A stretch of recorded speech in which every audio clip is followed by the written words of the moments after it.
नमस्कार दोस्तों, मैं हूं डॉक्टर मनोज और आप इस समय मेरे साथ मेरे YouTube channel health care with doctor Manoj में। दोस्तों, आज इस वीडियो में आपको बताने वाला हूं कि आप किस प्रकार से बिल्कुल सरल आसान विधि से घर पर ही एक इफेक्टिव हैंड सैनिटाइजर बना सकते हैं।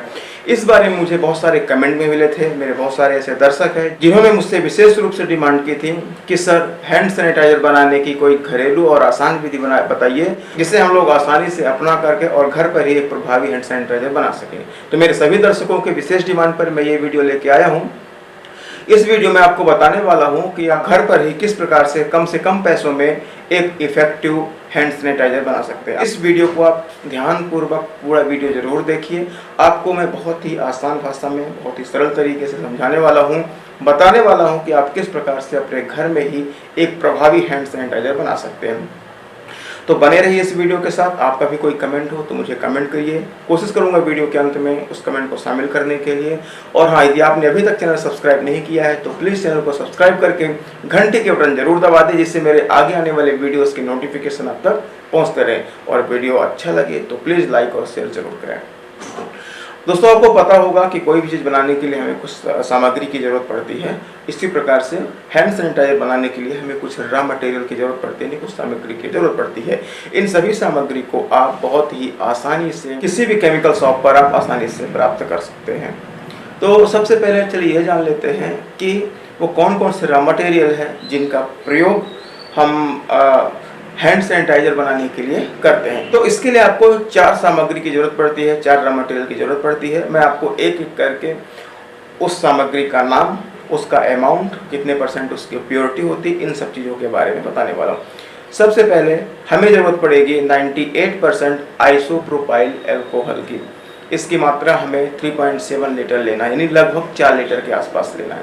ध्यान रखिए, मैं आपको बताने वाला हूँ 5 लीटर हैंड सैनिटाइजर बनाने के लिए हमें क्या क्या सामग्री की जरूरत पड़ती है। तो पहला है आइसोप्रोपाइल अल्कोहल 98%। इसकी शुद्धता कम से कम होनी चाहिए और इसकी मात्रा 3.7 लीटर होनी चाहिए। दूसरा H2O2 यानी हाइड्रोजन परऑक्साइड 0.3% होना चाहिए और इसकी मात्रा लगभग 200 मिलीलीटर होना चाहिए। ध्यान रखिएगा, ये लीटर नहीं है, मिलीलीटर है। तीसरी आवश्यक सामग्री है ग्लिसरीन। इसकी शुद्धता लगभग 98% और इसकी मात्रा लगभग 72 मिलीलीटर यानी 72 ml। उसके बाद जो बचा हुआ रेस्ट अमाउंट है वो लगभग 1 लीटर के आसपास आएगा और वो होगा डिस्टिल्ड वाटर यानी आश्रित जल। तो ये सभी हो गए आपके रॉ मटेरियल। अब मैं आपको बताने वाला हूँ कि इन सभी को किस प्रकार से हम मिक्स करेंगे, किस प्रकार से बनाएंगे। अब चलिए बात करते हैं बनाने की विधि के बारे में।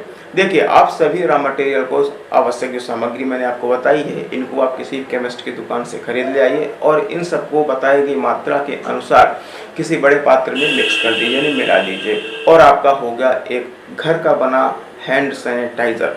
बस इसमें कुछ नहीं करना है, सभी मटेरियल को आपको मिलाना है और आपका हैंड सैनिटाइजर तैयार हो गया। अब आप इसको छोटी बाटल में रख लीजिए और इसका प्रयोग कर सकते हैं। चलिए अब बात करते हैं कि जो मैंने इसमें कंटेंट बताया है उनका क्या योगदान होता है। जैसे सबसे पहले आइसोप्रोपाइल अल्कोहल। आइसोप्रोपाइल अल्कोहल बहुत ही ज़्यादा प्रभावी जर्मिसाइड होता है, मतलब किसी भी प्रकार के कीटाणुओं को, रोगाणुओं को मारने की इसमें क्षमता होती है। तो ये एक प्रकार का जर्मिसाइड है। दूसरा इसमें मैंने आपको बताया ग्लिसरीन। ग्लिसरीन क्या करता है, मॉइस्चराइजिंग एजेंट की तरह काम करता है और साथ में क्योंकि आइसोप्रोपाइल अल्कोहल बहुत ही ज़्यादा वेपोराइज होने वाला मटेरियल है, यानी वाष्प बन करके उड़ जाता है, तो जब आप उसमें ग्लिसरीन मिला लेते हैं तो उसका वेपोराइजेशन यानी उड़ने की जो क्रिया होती है वो कम हो जाती है या ना के बराबर हो जाती है। तो ग्लिसरीन का 2 काम हो गया। पहला हो गया ये हैंड सैनिटाइजर जो आपका होगा उसको मॉइस्चराइजिंग करेगा आपके हाथों को और दूसरा उड़ने से बचाएगा। H2O2 ये भी एक प्रकार का जर्मिसाइड होता है, यानी कीटाणुओं को मारने की इसमें भी क्षमता होती है। और डिस्टिल्ड वाटर का प्रयोग हम इसे डाइल्यूट करने के लिए प्रयोग करते हैं, मतलब इसकी मात्रा को बढ़ाने के लिए और हमारे हाथों को ज़्यादा नुकसान ना हो इसके लिए प्रयोग करते हैं। तो अभी तक मैंने आपको बताया कि हैंड सैनिटाइजर किस प्रकार से बना सकते हैं घर में और इसके लिए क्या क्या रॉ मटेरियल की जरूरत पड़ती है। अब मैं आपको बताने वाला हूं कि ये हैंड सैनिटाइजर जब आप बनाएं तो आपको क्या क्या सावधानियां रखनी चाहिए। बहुत ही ध्यान से सुनिएगा। देखिए, आइसोप्रोपाइल अल्कोहल बहुत ही ज़्यादा ज्वलनशील पदार्थ होता है, मतलब हाईली इन्फ्लेमेबल मटेरियल होता है। यदि आप इसको किसी भी तरीके से आग के आसपास संपर्क में आ गया तो आग लगने की संभावना बढ़ जाती है, या आग लग ही जाती है, आप ऐसा भी कह सकते हैं। इसलिए जब भी कभी आप इस प्रकार का हैंड सैनिटाइजर आप अपने घर पे बनाएं तो 2-3 चीज़ों को आपको सावधानी रखनी है, ध्यान में रखना चाहिए। पहली बात कि सारी जो प्रक्रिया होती है वो आप आग से दूर करेंगे। दूसरी बात, आपके घर में यदि बच्चे हैं तो बच्चों को समझ में नहीं आता कोई भी चीज़ वो मुँह में डाल सकते हैं, इसलिए जब भी आप कभी बनाएं तो बच्चों की पहुंच से दूर रखें। और हैंड सैनिटाइजर बनाने के बाद जब कभी आप इसको स्टोर करके रखें किसी जगह तो कोशिश यही करें कि आग उसके आसपास ना हो और बच्चों की पहुंच से दूर हो। तो इन सावधानियों को भी आपको रखना है। तो आप इस विधि का प्रयोग करके एक घर पर बहुत ही आसान, कम से कम पैसों में और बहुत ही प्रभावी हैंड सैनिटाइजर बना सकते हैं। वीडियो कैसा लगा मुझे कमेंट करके जरूर बताइए। और आपसे फिर से वीडियो के अंत में एक रिक्वेस्ट करना चाहूँगा, यदि आपने अभी तक वीडियो को लाइक नहीं किया तो लाइक जरूर कर दें और साथ में चैनल को सब्सक्राइब करके घंटी के बटन जरूर दबा दें, क्योंकि मेरे चैनल पे आपको इसी प्रकार के इंफॉर्मेटिव यूजफुल वीडियोज़ ही मिलने वाले हैं। बहुत जल्दी मैं मिलूंगा अपने नेक्स्ट वीडियो में, तब तक के लिए आप सभी स्वस्थ रहें, सभी निरोगी रहें। जय हिंद, जय भारत।